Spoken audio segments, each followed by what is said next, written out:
Hi friends, last ವಿಡಿಯೋದಲ್ಲಿ company creation, editing, delete ಯಾವ ಥರ ಮಾಡೋದು ಅಂತೇಳಿ ತಿಳ್ಕೊಂಡಿದ್ದೀವಿ. ಈ ವಿಡಿಯೋದಲ್ಲಿ ಲೆಡ್ಜರ್ಸ್ ಅಂದ್ರೇನು, ಅದರ ಉಪಯೋಗ ಏನು, ಯಾವ ಥರ ಕ್ರಿಯೇಟ್ ಮಾಡಬೇಕು ಅನ್ನೋದು ಈ ಒಂದು ವಿಡಿಯೋದಲ್ಲಿ ತಿಳ್ಕೊಳ್ಳೋಣ. ಈಗ ನೋಡಿ, ಕಲಿಯೋದಕ್ಕೆ ಭಾಳ ಮುಖ್ಯವಾದ ಸ್ಟೆಪ್ಸ್ ಯಾವ್ಯಾವ ಅಂತ ಹೇಳಿದರೆ company creation, ledger creation, voucher entries, ಹಾಗೆ ಕಂಪನಿ ಅನ್ನೋದು ಪ್ರಾಫಿಟಲ್ಲಿ ಇದೆಯಾ ಲಾಸಲ್ಲಿ ಇದೆಯಾ ಅಂತೇಳಿ ಚೆಕ್ ಮಾಡೋದು. ನೆಕ್ಸ್ಟ್ ವಿಡಿಯೋದಲ್ಲಿ ಕಂಪನಿ ಕ್ರಿಯೇಷನ್ ಯಾವ ಥರ ಮಾಡೋದು ಅಂತೇಳಿ ತಿಳ್ಕೊಂಡಿದ್ದೀವಿ. ಈಗ ಈ ವಿಡಿಯೋದಲ್ಲಿ ಲೆಡ್ಜರ್ ಕ್ರಿಯೇಷನ್ ಅಂದರೆ ಲೆಡ್ಜರ್ ಅಂದರೆ ಏನಂತೇಳಿ ಈ ವಿಡಿಯೋದಲ್ಲಿ ತಿಳ್ಕೊಳ್ಳೋಣ. ಅನ್ನೋದು ಟ್ಯಾಲಿಯಲ್ಲಿ ಭಾಳ ಮುಖ್ಯವಾದಂತಹ ಸ್ಟೆಪ್ಪು. ಈ ಲೆಡ್ಜರ್ಸ್ ಏನಂತ ಹೇಳಿದರೆ, ಉದಾಹರಣೆಗೆ ಮೊಬೈಲ್ಸ್ ಅನ್ನೋದಂತ ತಗೊಳ್ಳಿ. ಈ ಮೊಬೈಲ್ಸ್ ಅನ್ನೋ ಕ್ಯಾಟಗರಿ ಯಾವುದರಲ್ಲಿ ಬರುತ್ತೆ, ಅಂಡರ್ ಮೊಬೈಲ್ಸ್ ಅನ್ನೋದೆಲ್ಲ ಈ ಒಂದು ಎಲೆಕ್ಟ್ರಾನಿಕ್ಸ್ ಅನ್ನೋ ಗ್ರೂಪಲ್ಲಿ ಬರುತ್ತೆ. ಅದೇ ಥರನೇ ಈ ಒಂದು ನೇಮು ಹಾಗೆ ಲೆಡ್ಜರ್ ನೇಮ್ ಅಂಡರ್ ಯಾವುದರಲ್ಲಿ ಬರುತ್ತೆ ಅಂತೇಳಿ ಈ ಥರ ಅರ್ಥ ಮಾಡ್ಕೋಬೋದು. ಈ ಲೆಡ್ಜರ್ ನೇಮ್ ಅಂಡರ್ ಅನ್ನೋದೇನೆಂದರೆ, ಉದಾಹರಣೆಗೆ ಮಿಸ್ಟರ್ ಸತೀಶ್ ಅನ್ನೋ ಒಂದು ಆಪ್ಷನ್ ಇದೆ. ಆ ಮಿಸ್ಟರ್ ಸತೀಶ್ ಅನ್ನೋದು ಲೆಡ್ಜರ್ ನೇಮ್ ಆಗುತ್ತೆ. ಮಿಸ್ಟರ್ ಸತೀಶ್ ಅನ್ನೋದು ಲೆಡ್ಜರ್ ನೇಮ್ ಆದಾಗ ಅಂದರೆ ಕಂಪನಿಯ ಒಂದು CEO ಆಗಿರ್ತಾರೆ. ಇವರು ಒಂದು ಕಂಪನಿಯ CEO, ಅವರು ಕಂಪನಿಯ ಇನ್ವೆಸ್ಟ್ಮೆಂಟರ್ ಆಗಿರ್ತಾರೆ. ಇನ್ವೆಸ್ಟರ್ಸು ಅಂಡರ್ ಯಾವುದರಲ್ಲಿ ಬರ್ತಾರೆ ಅಂತ ಹೇಳಿದರೆ ಕ್ಯಾಪಿಟಲ್ ಅಕೌಂಟಲ್ಲಿ ಬರ್ತಾರೆ. ಲೆಡ್ಜರ್ಸ್ ಕ್ರಿಯೇಷನ್ ಮಾಡೋ ಟೈಮಲ್ಲಿ ಯಾವುದೇ ಕಂಪನಿಯ CEO ಅಥವಾ ಮುಖ್ಯಸ್ಥರು ಯಾರಾಗಿರ್ತಾರೋ ಅವರೆಲ್ಲ ಕ್ಯಾಪಿಟಲ್ ಅಕೌಂಟಲ್ಲಿ ಬರ್ತಾರೆ. ಯಾಕಂದರೆ ಇವರು ಕಂಪನಿಗೆ ಒಂದು ಇನ್ವೆಸ್ಟರ್ ಆಗಿರ್ತಾರೆ. ನೆಕ್ಸ್ಟ್ ರೈಟ್ ಸೈಡಲ್ಲಿ ನೋಡಿ, ಫಿಕ್ಸ್ಡ್ ಅಸೆಟ್ಸ್ ಅಂತಿದೆ. ಫಿಕ್ಸ್ಡ್ ಅಸೆಟ್ಸ್ ಅಂತ ಏನಂತ ಹೇಳಿದರೆ, ಈಗ ಉದಾಹರಣೆಗೆ ಆಫೀಸ್ಗಾಗಿ ಏನಾದರೂ ನೀವು ವಸ್ತುಗಳನ್ನು ಖರೀದಿ ಮಾಡ್ತಾ ಇದ್ದೀರ ಅಂತ ಅಂದ್ಕೊಳ್ಳಿ. ನನಗೆ ಮೊಬೈಲ್ಸ್ ಆಗಿರ್ಬೋದು, ಕಂಪ್ಯೂಟರ್ಸ್ ಆಗಿರ್ಬೋದು, ಅಥವಾ ಕಂಪನಿ ವೆಹಿಕಲ್ಸ್ ಆಗಿರ್ಬೋದು, ಯಾವುದೇ ಒಂದು ವಸ್ತುಗಳು ಖರೀದಿ ಮಾಡಿದರೆ ಕಂಪನಿಗಾಗಿ ಆ ಒಂದು ವಸ್ತುಗಳೆಲ್ಲ ಅಂಡರ್ ಫಿಕ್ಸ್ಡ್ ಅಸೆಟ್ಸಲ್ಲಿ ಬರುತ್ತೆ. ಅಸೆಟ್ಸ್ ಅಂದರೆ ನಮ್ಮ ಒಂದು ಸ್ವಂತ ಪ್ರಾಪರ್ಟಿ, ಕಂಪನಿಯ ಒಂದು ಸ್ವಂತ ಪ್ರಾಪರ್ಟಿ ಯಾವುದು ಆಗಿರೋದ್ರಿಂದ ಫಿಕ್ಸ್ಡ್ ಅಸೆಟ್ ಅಂತೇಳಿ ಅಂಡರ್ ಈ ಲೆಡ್ಜರಲ್ಲಿ ಬರುತ್ತೆ.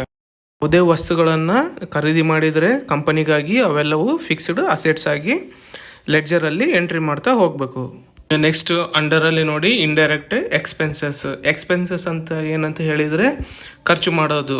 ಕಂಪನಿಯಿಂದ ಯಾವುದೇ ನೀವು ವಸ್ತುಗಳನ್ನು ಖರೀದಿ ಮಾಡಿರಲಿ ಅಥವಾ ಏನಾದರೂ ಖರ್ಚು ಮಾಡಿರಲಿ, ಅವೆಲ್ಲವೂ ಲೆಡ್ಜರಲ್ಲಿ ಯಾವ ಅಂಡರಲ್ಲಿ ಬರುತ್ತೆ ಅಂತ ಹೇಳಿದರೆ ಇಂಡೈರೆಕ್ಟ್ ಎಕ್ಸ್ಪೆನ್ಸಸ್ಸಲ್ಲಿ ಬರುತ್ತೆ. Ledger under indirect expenses. ಉದಾಹರಣೆಗೆ ನೋಡಿ, ನೆಟ್ ಬಿಲ್ಲು, ಪವರ್ ಬಿಲ್ಸು, ಹಾಗೆ ಇನ್ನಿತರ ಯಾವುದಾದ್ರೂ ಬಿಲ್ಸನ್ನು ಪೇ ಮಾಡೋದಿದ್ದರೆ ಇವೆಲ್ಲವೂ ಕಂಪನಿಗಾಗಿ ಇವೆಲ್ಲವನ್ನು ಯೂಸ್ ಮಾಡ್ಕೊಂಡಿರ್ತೀವಿ, ಅಂದರೆ ಸ್ವಂತಕ್ಕಾಗಿ ಯೂಸ್ ಮಾಡ್ಕೊಂಡಿರೋದಿಲ್ಲ. ಇವೆಲ್ಲವೂ ಲೆಡ್ಜರು ಯಾವ ಅಂಡರಲ್ಲಿ ಬರುತ್ತೆ ಅಂತ ಹೇಳಿದರೆ ಇಂಡೈರೆಕ್ಟ್ ಎಕ್ಸ್ಪೆನ್ಸಸ್ಸಲ್ಲಿ ಬರುತ್ತೆ. ನೆಕ್ಸ್ಟ್ ಲೆಡ್ಜರ್ ಅಂಡರ್ ನೋಡಿ, ಇಂಡೈರೆಕ್ಟ್ ಇನ್ಕಮ್ ಅಂತಿದೆ. ಇಂಡೈರೆಕ್ಟ್ ಇನ್ಕಮ್ ಅಂತ ಹೇಳಿದರೆ ಕಂಪನಿಗೆ ಆದಾಯವನ್ನು ಬರೋದು, ಆದಾಯವನ್ನು ತರೋದು ಯಾವುದೇ ಆಗಿರಲಿ ಅವೆಲ್ಲವೂ ಲೆಡ್ಜರ್ ಅಂಡರ್ ಯಾವುದು ಬರುತ್ತೆ ಅಂತ ಹೇಳಿದರೆ ಇಂಡೈರೆಕ್ಟ್ ಇನ್ಕಮಲ್ಲಿ ಬರುತ್ತೆ ಸ್ನೇಹಿತರೆ. ಈಗ ಉದಾಹರಣೆಗೆ ನೋಡ್ಬೋದು, ಕಮಿಷನ್ ರಿಸೀವ್ ಮಾಡ್ಕೊತೀವಿ, ಇಂಟ್ರೆಸ್ಟ್ ಬಂತು, ಹಾಗೆ ಪೆಟ್ಟಿ ಇನ್ಕಮ್ಸ್ ಬರ್ತಾ ಇರುತ್ತೆ. ಈ ಥರ ಎಲ್ಲವೂ ಇಂಡೈರೆಕ್ಟ್ ಇನ್ಕಮಲ್ಲಿ ಎಂಟ್ರಿ ಮಾಡ್ತಾ ಹೋಗ್ಬೇಕು ಸ್ನೇಹಿತರೆ. ನೆಕ್ಸ್ಟ್ ಆಪ್ಷನ್ ನೋಡಿ, ಅಂಡರ್ ಲೆಡ್ಜರ್ ಯಾವುದಿದೆ, ಡೈರೆಕ್ಟ್ ಎಕ್ಸ್ಪೆನ್ಸಸ್. ಡೈರೆಕ್ಟ್ ಎಕ್ಸ್ಪೆನ್ಸಸ್ ಅಂತ ಹೇಳಿದರೆ ಇಲ್ಲಿ ಏನಿಲ್ಲ ಸ್ನೇಹಿತರೆ, ಮೇಲ್ಗಡೆ ಇಂಡೈರೆಕ್ಟ್ ಎಕ್ಸ್ಪೆನ್ಸಸ್ ಅಂತ ಇದೆ, ಇಲ್ಲಿ ಡೈರೆಕ್ಟ್ ಎಕ್ಸ್ಪೆನ್ಸಸ್. ಇಲ್ಲಿ ಒಂದು ಆಪ್ಷನನ್ನು ಅಬ್ಸರ್ವ್ ಮಾಡಬೇಕು, ಫ್ಯಾಕ್ಟರಿ ಅನ್ನೋದು ಇರುತ್ತೆ. ಫ್ಯಾಕ್ಟರಿ ಅಲ್ಲಿ ಕೆಲಸ ಮಾಡಬೇಕಾಗಿದ್ದಾಗ ಈ ಒಂದು ಡೈರೆಕ್ಟ್ ಎಕ್ಸ್ಪೆನ್ಸಸ್ ಅನ್ನೋದು ಲೆಡ್ಜರ್ ಅಕೌಂಟಲ್ಲಿ ಎಂಟ್ರಿ ಮಾಡ್ತಾ ಹೋಗ್ಬೇಕು ಸ್ನೇಹಿತರೆ. ಈ ಫ್ಯಾಕ್ಟ್ರಿ ಅನ್ನೋ ವರ್ಡ್ ಎಲ್ಲೆಲ್ಲಿ ಯೂಸ್ ಆಗುತ್ತೋ ಅಲ್ಲೆಲ್ಲ ಡೈರೆಕ್ಟ್ ಎಕ್ಸ್ಪೆನ್ಸಸ್ಸು, ಹಾಗೆ ಇನ್ಕಮ್ ಬರೋದಿದ್ರೆ ಡೈರೆಕ್ಟ್ ಇನ್ಕಮ್ ಅಂತೇಳಿ ಲೆಡ್ಜರಲ್ಲಿ ಕ್ರಿಯೇಟ್ ಮಾಡಬೇಕು. ಸ್ಯಾಂಡ್ರಿ ಕ್ರೆಡಿಟರ್ಸ್ ಅಂತ ಏನಂತ ಹೇಳಿದರೆ, ನಮ್ಮ ಕಡೆಯಲ್ಲಿ ಯಾರಾದರೂ ಬೈಯರ್ಸ್ ಇದ್ದರೆ ಅಥವಾ ನಾವೇನಾದರೂ ವಸ್ತುಗಳನ್ನು ಪರ್ಚೇಸ್ ಮಾಡೋದಿದ್ರೆ ಅವರೆಲ್ಲ ಸನ್ಡ್ರಿ ಕ್ರೆಡಿಟರ್ಸ್ ಆ್ಯಂಡ್ ಡೆಟಾರ್ಸಲ್ಲಿ ಬರ್ತಾರೆ ಸ್ನೇಹಿತರೆ. ಪೂರ್ತಿ details sundry creditors and debtors details problem ಮಾಡ್ತಾ ಹೇಳ್ತಾ ಹೋಗ್ತೀನಿ.